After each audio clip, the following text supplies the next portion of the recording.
നമസ്കാരം. കഴിഞ്ഞ ദിവസങ്ങളിൽ ഹിൻഡൻബർഗ് വീണ്ടും വാർത്തയിൽ ശ്രദ്ധാകേന്ദ്രമായിരിക്കുകയാണ്. കേന്ദ്ര സർക്കാർ ഹിൻഡൻബർഗിൻ്റെ രണ്ടാമത് വന്ന റിപ്പോർട്ടിനെ തുടർന്ന് വീണ്ടും ഒരു പുലിവാല് പിടിച്ചിട്ടുള്ള അവസ്ഥയിലാണ്. എന്തായാലും ഇതൊന്നും അത്ര ഞങ്ങളെ ബാധിക്കുന്നൊരു വിഷയമല്ല, ഞങ്ങൾക്കിതൊന്നും അറിയില്ല, ഇങ്ങനെയുള്ളൊരു വിഷയമൊന്നും ഞങ്ങളുടെ ശ്രദ്ധയിൽപ്പെട്ടിട്ടില്ല എന്നുള്ള മട്ടിൽ അവഗണിച്ച് പോകുന്നതിനാണ് കേന്ദ്ര സർക്കാരിലെ മന്ത്രിമാരും പ്രധാനമന്ത്രിമാരും അടക്കമുള്ള ആളുകൾ ശ്രമിച്ചുകൊണ്ടിരിക്കുന്നത്. ഇതിനിടയിൽ ഈ ഹിൻഡൻബർഗിൻ്റെ റിപ്പോർട്ടിൽ വലിയ കാര്യമൊന്നുമില്ല, കഴമ്പില്ല. അത് ഇന്ത്യയെ തകർക്കാൻ വേണ്ടിയിട്ട്, ഇന്ത്യൻ ഓഹരി വിപണിയെ തകർക്കാൻ വേണ്ടിയിട്ടും അതുപോലെ തന്നെ ഇന്ത്യയുടെ സമ്പദ് വ്യവസ്ഥയെ തകർക്കുന്നതിന് വേണ്ടിയിട്ടുമൊക്കെ നടത്തുന്ന ചില ശ്രമങ്ങളാണ് എന്നൊക്കെയാണ് ഈ BJPയുടെ ചില വക്താക്കളായിട്ടുള്ള നേതാക്കന്മാർ പറയുന്നത്. അതിന് അവർ പറയുന്ന ഒരു കാര്യം വളരെ കൗതുകകരമായൊരു കാര്യമാണ്. അതായത് ഹംഗറിയിൽ ജനിച്ച് ഇപ്പോൾ അമേരിക്കയിൽ താമസിക്കുന്ന 94 വയസ്സുള്ള ഒരു ശതകോടീശ്വരനുണ്ട്. ജോർജ് സോറോസ് എന്നാണ് അദ്ദേഹത്തിൻ്റെ പേര്. അദ്ദേഹം ആണ് ഇതിൻ്റെ പിന്നിൽ. അദ്ദേഹവും അതുപോലെ തന്നെ അദ്ദേഹത്തിൻ്റെ ഈ പണം ഇന്ത്യയെ തകർക്കുന്നതിന് വേണ്ടി ഉപയോഗിക്കുകയാണ്.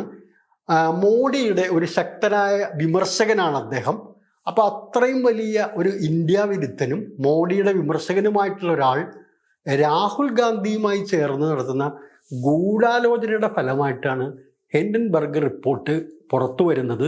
ഒന്നാമത്തെ റിപ്പോർട്ട് വന്നതും രണ്ടാമത് ഇപ്പോൾ വന്ന റിപ്പോർട്ടും ഒക്കെ വന്നത് ഈ ജോർജ് സോറോസും അതുപോലെ തന്നെ രാഹുൽ ഗാന്ധിയൊക്കെ തമ്മിൽ നടത്തുന്ന ഗൂഢാലോചനയാണ്. എന്താണ് അവരുടെ ഗൂഢാലോചനയുടെ ലക്ഷ്യം? അവർക്ക് ഇന്ത്യയെ തകർക്കണം, ഇന്ത്യൻ സമ്പദ് വ്യവസ്ഥയെ തകർക്കണം, ഇന്ത്യയുടെ പുരോഗതി, ഇന്ത്യ ലോകത്തെ 3ാമത്തെ സാമ്പത്തിക ശക്തിയായി ഉയരുന്നതിനെ തടയണം. അപ്പം അതുകൊണ്ട് രാജ്യവിരുദ്ധ ശക്തികളുമായി ചേർന്ന് പ്രതിപക്ഷ നേതാവ്, കോൺഗ്രസ് നേതാവ് രാഹുൽ ഗാന്ധി അടക്കമുള്ള ആളുകൾ വലിയ ഗൂഢാലോചന നടത്തുകയാണ് എന്നാണ് ഈ രവിശങ്കർ പ്രസാദിനെ പോലെയുള്ള നമ്മുടെ BJPയുടെ നേതാക്കന്മാർ പറഞ്ഞു വയ്ക്കുന്നത്. നമ്മളൊന്ന് ആലോചിക്കുക, ഈ ജോർജ് സോറോസും ഈ പറഞ്ഞ ഹിൻഡൻബർഗുമായിട്ട് എന്താണ് ബന്ധം എന്ന് നമുക്കൊന്ന് നോക്കാം. 2017 അമേരിക്കയിൽ ഈ ഹിൻഡൻബർഗ് റിസർച്ച് എന്ന് പറയുന്ന ഈ സ്ഥാപനം ആരംഭിക്കുന്നത്. അത് അവരുടെ സൈറ്റിൽ പോയി നമുക്ക് നോക്കിയാൽ അറിയാം. അവർ തുടക്കത്തിൽ തന്നെ അതിൽ അവരെ സംബന്ധിച്ച, കമ്പനിയെ സംബന്ധിച്ച വിശദാംശങ്ങളിൽ അവർ പറയുന്നത് നഥാൻ ആൻഡേഴ്സൺ എന്ന് പറയുന്ന ആളാണ് ഇതിൻ്റെ പ്രൊമോട്ടർ. അദ്ദേഹമാണ് ഈ ഹിൻഡൻബർഗ് റിസർച്ച് എന്ന് പറയുന്ന ഈ സ്ഥാപനം ആരംഭിച്ചത് എന്ന് പറയുന്നുണ്ട്.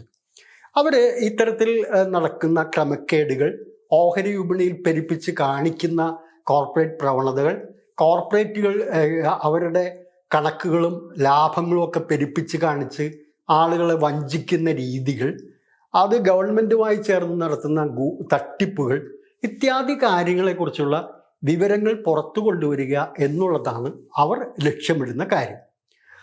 അതിലൂടെ അവർ പണം ഉണ്ടാക്കുന്നുണ്ട്, അതും അവർ പറയുന്നുണ്ട്. അവർ പറയുന്നത് അവർ ഷോർട്ട് സെല്ലേഴ്സാണ്. ഇത്തരം കാര്യങ്ങളിൽ നിന്ന് ലഭിക്കുന്ന വിവരങ്ങൾ വെച്ച് അതനുസരിച്ച് അവരുടെ ഇൻവെസ്റ്റ്മെൻറ്റ് പ്ലാൻ ചെയ്ത് അവർ ലാഭം നേടുന്നുണ്ട് എന്നും പറയുന്നുണ്ട്. ഇതവർ വ്യക്തമായിട്ട് അവരുടെ വെബ്സൈറ്റിൽ തന്നെ കൊടുത്തിരിക്കുന്ന ഒരു കാര്യമാണ്. അപ്പോൾ ഈ ഹിൻഡൻബർഗ് ആദ്യമായിട്ട് ഒരു കമ്പനിയെക്കുറിച്ച്, അതായത് ഇന്ത്യയിലെ ഈ പറയുന്ന നമ്മുടെ അദാനി ഗ്രൂപ്പിനെ കുറിച്ചോ ഇന്ത്യയിലെ സെക്യൂരിറ്റീസ് എക്സ്ചേഞ്ച് ബോർഡ് ഓഫ് ഇന്ത്യയെക്കുറിച്ച് വന്ന റിപ്പോർട്ടുകൾ ആദ്യമായിട്ട് അവർ ചെയ്യുന്ന കാര്യമൊന്നുമല്ല. ഈ 2017 ശേഷം ഈ 7 വർഷക്കാലത്തിനിടയിൽ നിരവധിയായ കമ്പനികളെക്കുറിച്ച് പല രീതിയിലുള്ള അവരുടെ ക്രമക്കേടുകൾ, അവർ നടത്തിയ തട്ടിപ്പുകൾ, ഓഹരി വിപണിയിൽ ക്രമരഹിതമായിട്ടുള്ള അവരുടെ ഇടപെടൽ തുടങ്ങിയതിനെ സംബന്ധിച്ച് നിരവധി റിപ്പോർട്ടുകൾ അവർ പുറത്തു കൊണ്ടുവന്നിട്ടുണ്ട്. ഇപ്പോൾ നൻബൻ വെഞ്ചേഴ്സ്, ആഫ്രിക്കയിലെ Tingo Group, Enochian Biosciences, Ebix Incorporated, Singularity Future Technologies തുടങ്ങിയ നിരവധി കമ്പനികളെക്കുറിച്ച്, എണ്ണമറ്റ കമ്പനികളെക്കുറിച്ച് പല രീതിയിലുള്ള തട്ടിപ്പ് കഥകൾ ഈ സ്ഥാപനം പുറത്തു കൊണ്ടുവന്നിട്ടുണ്ട്. അപ്പോൾ അതിൽ ഒരെണ്ണം മാത്രമാണ് ഈ പറയുന്ന നമ്മുടെ ഈ ഹിൻഡൻബർഗ് അദാനി ഗ്രൂപ്പിനെ കുറിച്ചും സെക്യൂരിറ്റീസ് എക്സ്ചേഞ്ച് ബോർഡ് ഓഫ് ഇന്ത്യയെക്കുറിച്ചും പുറത്തു വന്നിട്ടുള്ള റിപ്പോർട്ട് എന്ന് പറയുന്നത്. അതുകൊണ്ട് ഈ ഇത്തരത്തിലുള്ള ആരോപണങ്ങൾ ഈ ജോർജ് സോറോസ് ചെയ്യുന്നത് എന്താണ്? ജോർജ് സോറോസിൻ്റെ ഒരു ഫൗണ്ടേഷൻ ഉണ്ട്. അദ്ദേഹം നേതൃത്വം നൽകുന്ന, അദ്ദേഹത്തിൻ്റെ ഫണ്ടിങ്ങോടുകൂടി പ്രവർത്തിക്കുന്ന ഒരു ഫൗണ്ടേഷൻ ഉണ്ട്. അതിൻ്റെ പേര് ഓപ്പൺ സൊസൈറ്റി ഫൗണ്ടേഷൻ എന്നാണ്.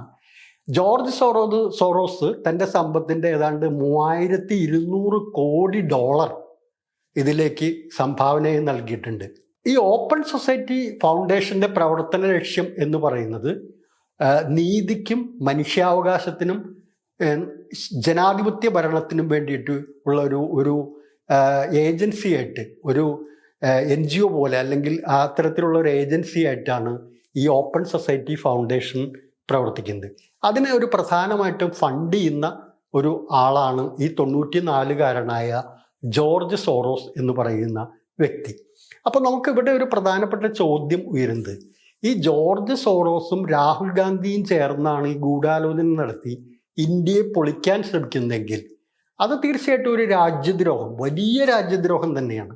ഇന്ത്യയുടെ ഓഹരി വിപണി തകർക്കുക, ഇന്ത്യൻ സമ്പദ് വ്യവസ്ഥയെക്കുറിച്ച് ഇല്ലാത്ത കഥകൾ എഴുതി സമ്പദ് വ്യവസ്ഥ തകർക്കാൻ ശ്രമിക്കുക, അങ്ങനെ ചെയ്യുന്നുണ്ടെങ്കിൽ തീർച്ചയായിട്ടും ഈ രവിശങ്കർ പ്രസാദിനെ പോലുള്ള ആളുകൾ ഇത് പറഞ്ഞുകൊണ്ട് നടക്കാതെ രാഹുൽ ഗാന്ധിക്കെതിരെ കേസെടുത്ത് അന്വേഷണം നടത്തണം, ജോർജ് സോറോസിനെതിരെ അന്വേഷണം വേണം, അങ്ങനെയുള്ള കാര്യങ്ങളിലേക്ക് പോകണം. കാരണം ഈ ആരോപിക്കുന്നത് ചെറിയ കാര്യമല്ല. 1.18 ലക്ഷം കോടി രൂപയുടെ പ്രതിദിന ടേൺ ഓവറുള്ള ലോകത്തെ ഏറ്റവും വലിയ ഓഹരി വിപണികളിൽ ഒന്നാണ് ഇന്ത്യൻ ഓഹരി വിപണി.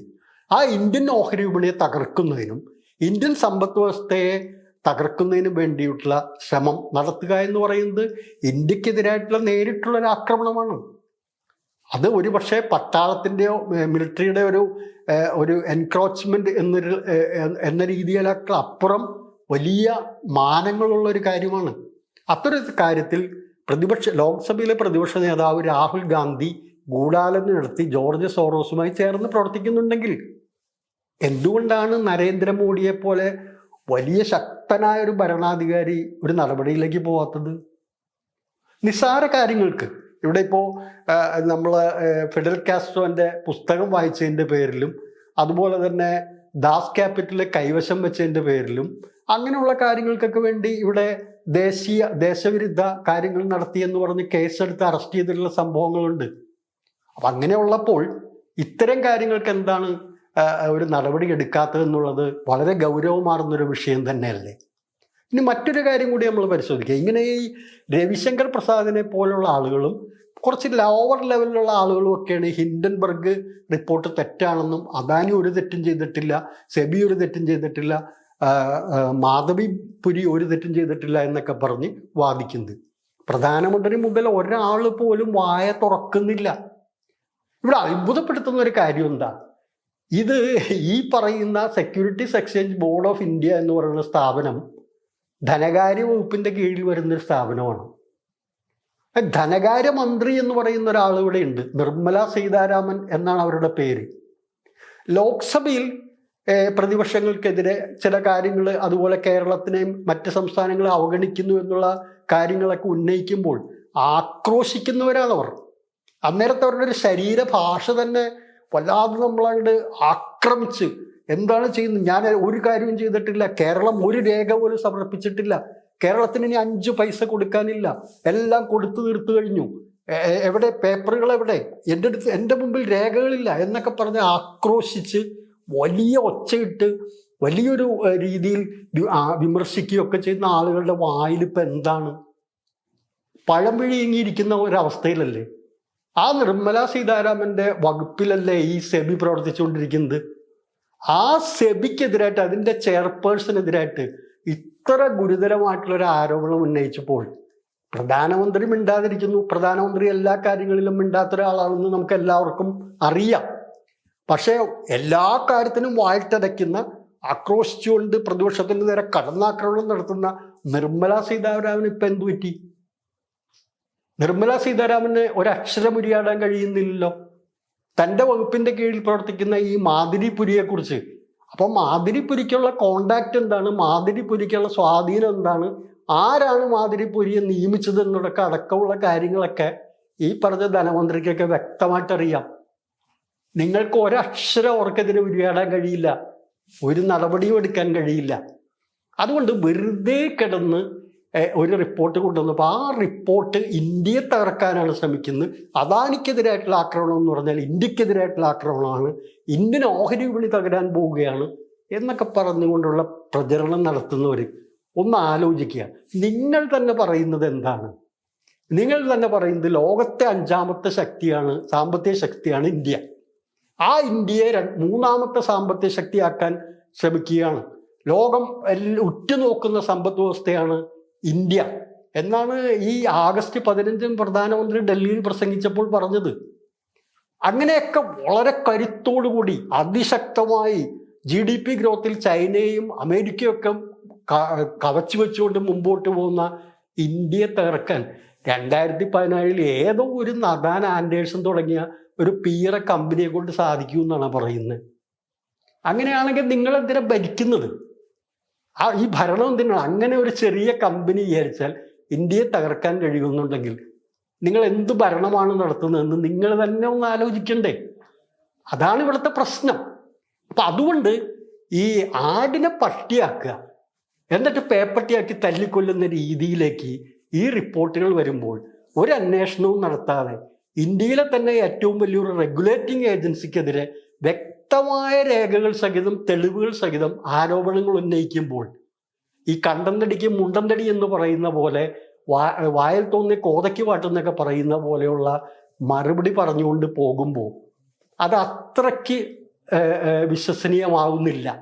അത് വെള്ളം തൊടാതെ വിഴുങ്ങാൻ ഇന്ത്യയിലെ ചിന്തിക്കുന്ന ജനതയ്ക്ക് കഴിയില്ല എന്ന് മാത്രം നിർമ്മല സീതാരാമനെ പോലുള്ള ആളുകൾ ഓർക്കണം എന്ന് പറഞ്ഞുകൊണ്ട് അവസാനിപ്പിക്കുകയാണ്.